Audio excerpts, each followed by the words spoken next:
Another point Girish Karnad made was, while attacking V.S. Naipaul, was that his writing is anti-Muslim. Do you think that it is anti-Muslim in general, or is he specifically talking about foreign invaders who came in and damaged the native culture then? What is your opinion? Now, what Naipaul has said specifically about Islam, well, you see, his two books about Islam are about the alienating effect that it had on the non-Arab populations in Persia, in Afghanistan, in Southeast Asia. And so the effect it had on India was similar. So he says that, you know, for Arabs at least, Islam is part of their tradition.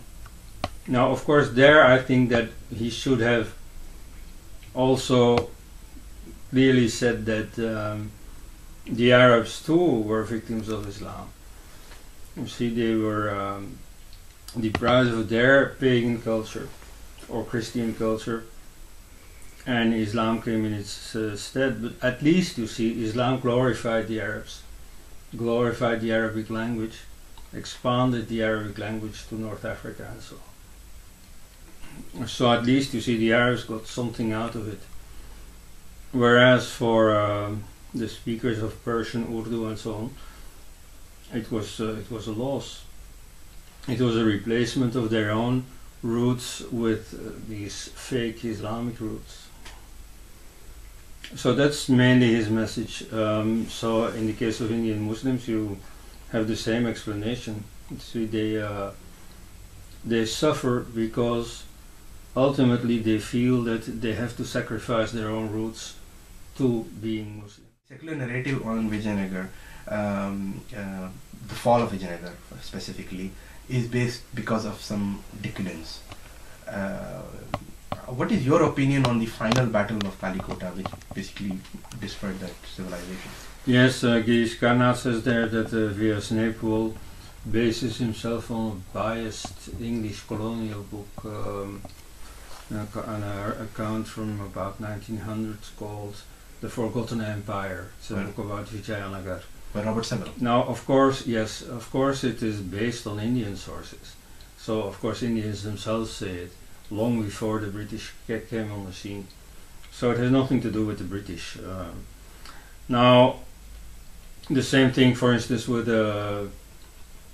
Eliot and Dawson, you know, who wrote a much quoted, you know, multi-volume book called Indian History as Told by Its Own Historians. So of course it's only a compilation of what Indian, or at least Indian Muslim historians themselves said.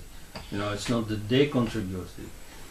So about the Vijayanagar Empire and the Battle of Talikota, it is very obvious that, you know, what Muslims did there was gross betrayal.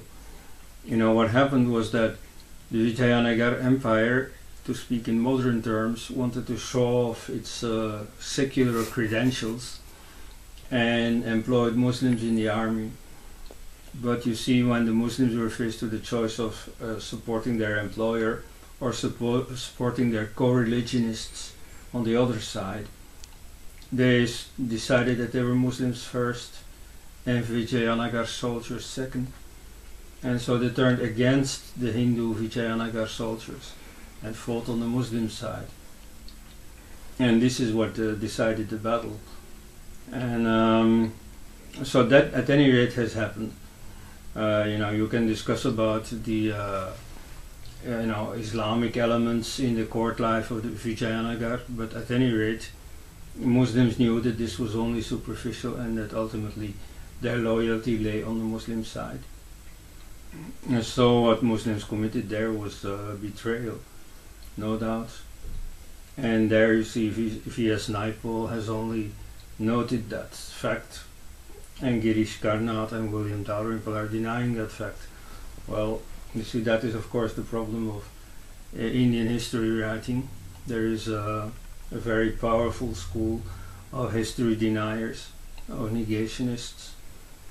And while negationism when it pertains to Second World War history, is even punishable in some countries, is at any rate not prized and not liked.